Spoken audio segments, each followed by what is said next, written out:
क्या आपका बच्चा भी जब स्कूल जाता है तो इस तरीके से बैग को हैंग करता है जैसे कि दूसरे बच्चे करते हैं? इनमें से कोई भी तरीके से अगर वो बैग कैरी करता है स्कूल जाते हुए या वजन उठाते हुए, तो ये तमाम तरीके गलत हैं। इन तरीकों को अगर वो यूज करता है तो उससे इस किस्म की कॉम्प्लिकेशंस भी हो सकती हैं जो सारी जिंदगी के लिए उसके जिस्म के अंदर कोई डिफेक्ट पैदा कर सकती हैं। तो इसका सही तरीका क्या होना चाहिए, बैग का वेट कितना होना चाहिए और इसके वजन को हम किस तरह से कम कर सकते हैं जिससे बच्चे की सेहत भी बेहतर रहे और लर्निंग का प्रोसेस भी मुतासिर ना हो, ये सब जानेंगे इस वीडियो में। तो बढ़ते हैं वीडियो की जानिब। मैं हूं Abdul Wahab, motivational speaker, educational expert. Viewers, जो बच्चे का बैग का वेट होना चाहिए वो कितना होना चाहिए, जो इंटरनेशनल स्टैंडर्ड है उसके मुताबिक बच्चे के जो बैग का वेट है वो उसकी क्लास के लिहाज से नहीं बल्कि उसके अपने वेट के लिहाज से होना चाहिए। जैसे कि बच्चे का वेट अगर 20 किलो है, 20 केजी है, 20 केजी है, तो उसका जो बैग है वो उसका 5 to 10% होना चाहिए, यानी कि मैक्सिमम 2 केजी का होना चाहिए, 1 केजी का होना चाहिए। लेकिन होता क्या है कि बच्चे जो है वो अपने वजन का 50% तक कैरी कर रहे होते हैं। और फिर वो कैरी किस तरीके से कर रहे होते हैं, जैसे कि मैंने आपको स्टार्ट में बताया, तो इनमें से किसी भी तरीके से जब वो बैग को कैरी करते हैं तो उससे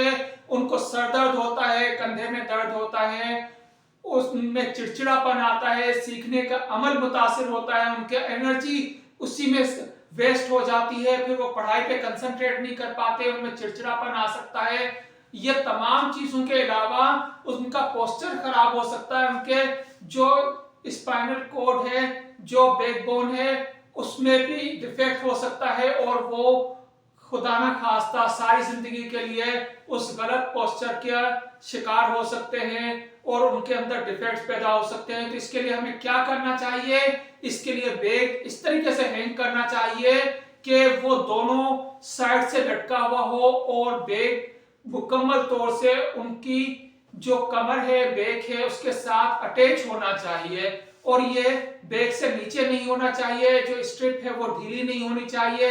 इस तरह से उससे वो वजन तो उतना ही होगा लेकिन बच्चे के लिए नुकसानदेह नहीं होगा, उसका पोस्चर खराब नहीं होगा।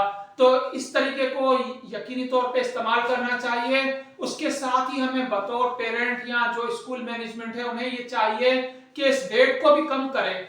बिला वजह की हैवी बुक्स रखने से पढ़ाई का स्टैंडर्ड बेहतर नहीं होता, बल्कि उसको जो है मिनिमाइज करें। मिनिमाइज किस तरीके से कर सकते हैं कि होमवर्क देने का मकसद ये होता है कि बच्चे का रिवीजन हो सके।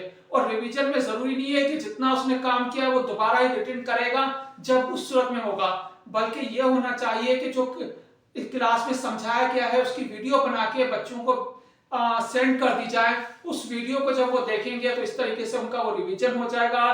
क्लास वर्क की, होमवर्क की कॉपीज अलग होनी चाहिए, जो क्लास में वर्किंग हुई है वो वहीं पे वहां के कबर्ड में, वहां की शेल्फ में रख देना चाहिए ताकि बच्चे के जो बैग का वेट है उसको मिनिमाइज किया जा सके।